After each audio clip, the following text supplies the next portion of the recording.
All right, how's it going, everybody? Hopefully you're having a great start to your Tuesday, and welcome back to the channel. Thank you so much for tuning in. It has been a few days since we last spoke, and a lot of that having to do with my business. I've had some things come up that I had to address with that, some business items, nothing bad at all, actually very good news, so needed to take care of that first, business, and then of course the YouTube channel second. So I did want to make sure, however, that I provided you guys some up-to-date content on this guy, Hurricane Lee. That has been the story for what seems to be the last 7 to 10 days as it continues its west-northwest trajectory through the Atlantic. But fear not, this will be turning northward over the next 24 to 48 hours. The reason why our forecast and the forecast, a lot of these models have been so all over the board, is because Hurricane Lee has fluctuated both in strength and in movement, which certainly throws a wrench into where this thing ends up once it does eventually make that northward turn. So we're going to get into all of that, why we have this uncertainty. I kind of foreshadowed it now, but there are also some other factors that we need to talk about that will play a pivotal role on whether or not we see Hurricane Lee make landfall in the northeast and potentially the Canadian provinces of Nova Scotia and New Brunswick. We'll get into all that during today's video. And as I always say, if you do enjoy today's video, be sure to like and subscribe and share with family and friends who may potentially be directly impacted by Hurricane Lee. It is still far out, but for folks in New England, New Brunswick, Nova Scotia, you certainly want to be paying attention to this over the next few days and just keep an eye on things. And if you know anybody that lives in those areas, be sure to get this video out to them so they can watch it through and be aware of what's going on out in the Atlantic. That all said, let's get into today's forecast. All right, folks, we're going to begin by taking a look at the latest water vapor imagery out here in the Atlantic. We got two systems of interest. The first one, of course, has been the topic the last several days, which is Hurricane Lee, just off the coast of the Bahamas and just to the north of the Dominican Republic. But then out in the central Atlantic, we have what is Hurricane Margot. And this is expected to be a fish storm. We're not going to cover it much here on the channel. We'll just, of course, keep an eye on it. But this is expected to remain well away from land and well away from Bermuda. And is expected to just continue to track off to the north. You can actually see Margot, by the way, its eye is really struggling quite a bit. These bands of convection are having a difficult time in consolidating and keeping together. So don't really expect much out of Margot in the near term, and especially in the long term. Is expected to eventually weaken as we go through the next few days and as it increases northward in latitude. So the main focus, of course, is going to be continued on Hurricane Lee. Take a look, of course, once again at sort of our dry air component just to the west of Hurricane Lee here. Not really much dry air intrusion. There is some, but not much in terms of its magnitude. But what you can notice just on the water vapor imagery itself is that Hurricane Lee is not moving very fast. As a matter of fact, it continues to slow down as the days progress. Now, what you don't see on this map, but we'll see on the next one, actually, before we get to that, let's just take a look here one more time at the sea surface temperatures. It is in very favorable water, right? So this is prime time for development. We have seen re-intensification of Hurricane Lee back up to major status, but we do expect that once it does get steered by this high pressure, which you'll actually see, I believe, on the next slide, that it's going to be away from Florida, so no impact here, and eventually start to make that northward turn. And as I talked about here at the top of the video, we've really been anticipating this northward turn. It's just a matter of when, right? And so we can start to hopefully see that here in the next 24 to 48 hours. Here's taking a look at the map that I wanted to show you off the top, which is the upper level map. And as you can see in our upper level jet, you do have this broad area of high pressure just south of the Yucatan Peninsula. And remember, our area of high pressure, when we're talking about the Northern Hemisphere, does spin in this clockwise rotation, or this clockwise flow. And so when it steers clockwise, well, then you have this westerly wind component. So if you're wondering why Florida's not expected to have a direct landfall from Hurricane Lee, you can thank the high pressure out towards the Yucatan and the Caribbean for that, because what that's going to do is it's going to really slow it down right in this area, or even just sort of in this region, and then steer it northward by our sort of upper level ridge that is also spinning clockwise. So let's just draw that one more time so you guys can see this, right? So we have an area of high pressure, Yucatan Peninsula in the Caribbean, that is spinning westerly flow, of course, from the west, and that is perturbing Hurricane Lee from moving westward, right? So that's going to act as a deterrent and block anything from happening to Florida as far as a direct impact is concerned.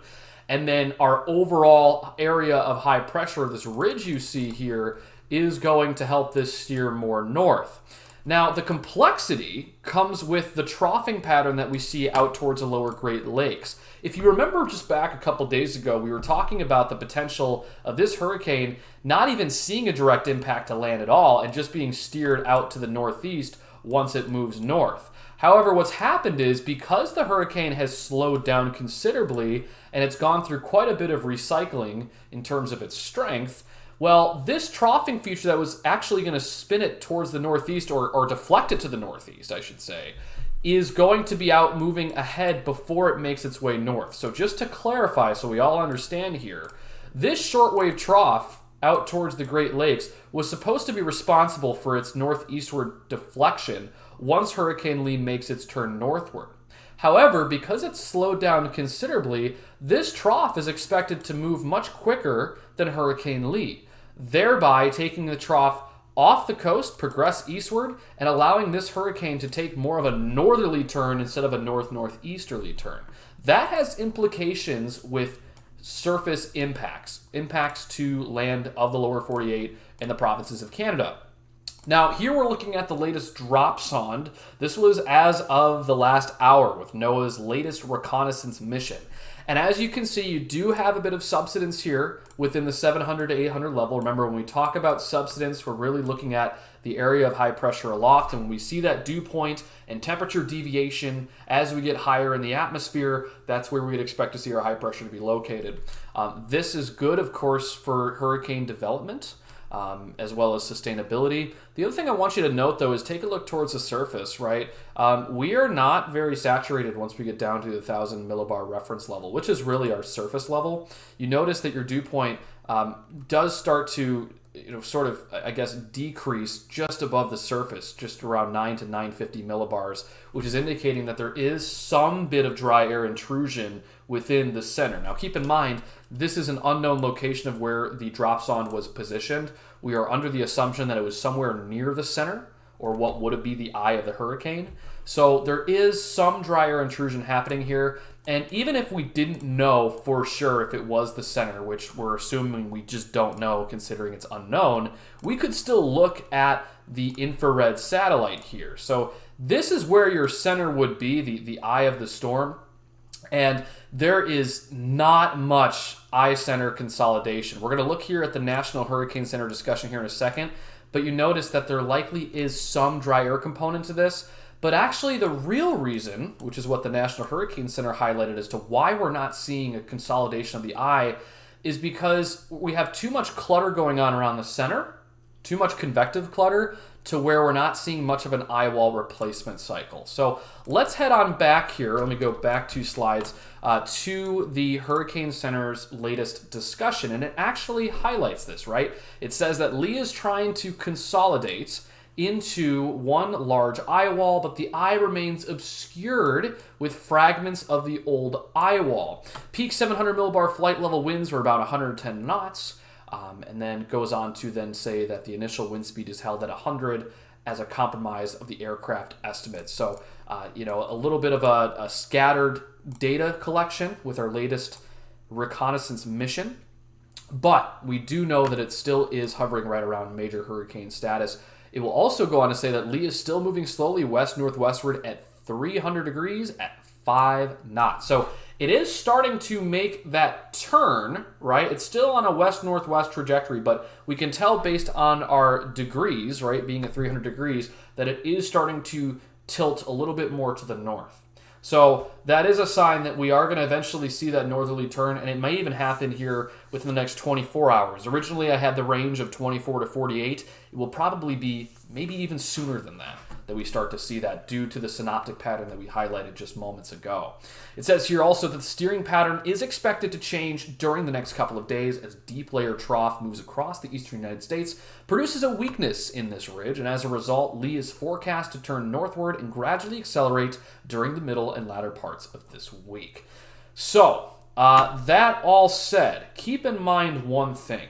As this continues to move northward, I think the greatest question has been what will be left of Hurricane Lee as it increased latitude? Well, as the National Hurricane Center has highlighted, and as I've highlighted as well, you are going to be encountering a few different factors. The first one is going to be as you increase your latitude north, as we go from, say, 25 degrees north to 40 degrees north, you do encounter cooler ocean temperatures. Now, it's not going to be as significant of a drop-off until once we get closer to, say, Maine and Nova Scotia, where the shoreline sea surface temperatures are rather cooler. It is going to be encountering some colder waters as it increases in latitude gradually, right? The other component of it is the shear. Remember, even though that trough is expected to move quicker than the hurricane itself, it is going to be still encountering a progressive jet pattern throughout the lower 48 that eventually makes its way through the Atlantic and through the New England region. That, of course, with strong winds aloft, does promote strong bulk shear values. And so these hurricanes, or any tropical system for that matter, does not like to deal with wind shear whatsoever. So it's going to be encountering wind shear. As it increases latitude, it's also going to be encountering cooler water temperatures.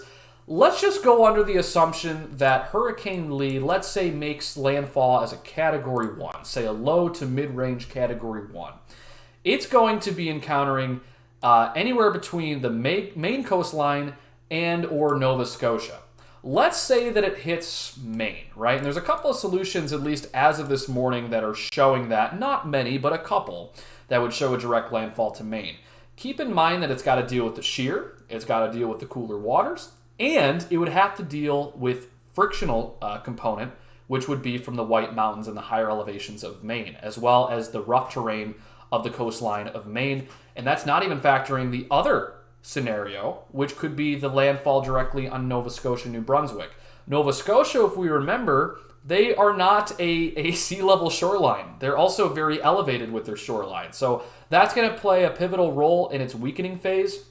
Again, if it does make landfall as a hurricane, what I'm trying to say, guys, is I do not expect it to last very long as hurricane status. It will be barely by its own thread holding on to that threshold. But as it eventually makes landfall, whether that's in Nova Scotia, New Brunswick, or Maine, it is expected to weaken quite considerably. And it is going to be weakening as it gets ever so closer to these coastlines. Now, here's what we have as far as the latest hurricane center map is concerned.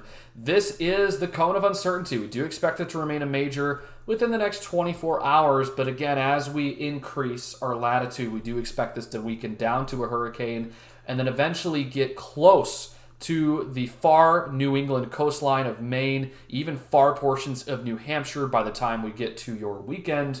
And the big question mark is, what will be left of Hurricane Lee? Is it still going to be a hurricane once it makes landfall? Really, it's, in my opinion, sort of a 50-50 shot at the moment. It's either going to be a hurricane once it makes landfall, or it's going to be a upper threshold tropical storm. That being said, let's not mitigate the impacts that could ensue upon a landfall. And right now, more than ever, a landfall is looking likely for anywhere within this cone of uncertainty. There still is a risk of flooding with heavier rainfall amounts. Depending on the mesoscale features within what is left of this tropical system, there also is a conditional risk potentially of some spin-ups of tornadoes or a few tornadoes, as well as some swells and rip currents. So we still have hazards with this landfall. Whether it's a tropical storm or it's a hurricane, there still presents a hazard to these coastlines. So you want to make sure to stay tuned to these videos over the next couple of days. We'll continue to provide you updates on Hurricane Lee, as well as the tropics as we go into next week, and we'll talk about that here in a moment. So if you have folks that live in these areas, be sure to share this with them, let them know, and provide them this information. I will also have links to the National Hurricane Center, as well as the sources that I pulled from to make this video. There is one last thing that I want to mention. We have been talking about Lee, but there also is another area of development off the African coast. Guys, we do expect this season to be prolonged due to our record-breaking sea surface temperatures that we've seen both out in the Atlantic and the Gulf. So it does not surprise me to see the Atlantic really starting to wake up here as we sort of meander away from peak hurricane season in September. So we do have another area of interest of potential development over the next several days with a greater than 60% chance of development during that span. Let me just bring this up, okay? I have seen folks posting weather models that go 360 hours out showing what will eventually potentially be Hurricane Nigel hitting this area, okay? Let me be very clear about something. Models that go that far out, which in this case are longer range models of the GFS and the Euro, they make a ton of assumptions on what the weather pattern is going to be beyond, say, 150 hours. We have no idea what the potential impact could be to the East Coast. That being said, my philosophy has always been that I will continue to provide you updates on the tropics as they ensue and as things develop. But what I'm not going to do is put anything in a thumbnail or in this video hinting at Hurricane Nigel hitting the East Coast. I have seen too much of that on social media. If you see any of that, guys, please just know it is way too far out to know if we're going to see any sort of impact to the East Coast. I am not opposed to tracking the tropical weather that far out. I think it's actually a good thing to keep our eyes on it and to keep you informed, just so you can keep make you aware of it. What I am strongly against is anybody that just slaps Hurricane Nigel on a thumbnail and then, it hasn't even formed into a hurricane yet, and we don't even know what its impacts are going to be on the East Coast. It's just too far out. There's way too much uncertainty. So if you see any of that on social media, guys, look, I'm not opposed to you guys accessing wherever you get your information. There's a lot of great sources out there. But if you find a source that's saying Hurricane Nigel's going to hit the East Coast or even hinting at that, way too far out to say. We just need to keep our eyes on it. It hasn't even formed into a hurricane yet, and we will continue to track that going into next week once Lee is essentially through making impacts potentially to the Northeast. So we'll keep our eyes close on it. We're not going to make any conclusions here just yet. Right now our focus is on Lee and what it will do once it makes its way into New England and the Canadian provinces. Hey guys, thank you so much for tuning in. Really do appreciate the support you've given this channel. And again, if you haven't already, be sure to like and subscribe, share with family and friends who will likely be impacted by Hurricane Lee, especially for our folks up in Maine and the eastern Canadian provinces who certainly need to keep their eyes on this as we get into this weekend. Thank you guys so much for tuning in, and we will see you on the next video.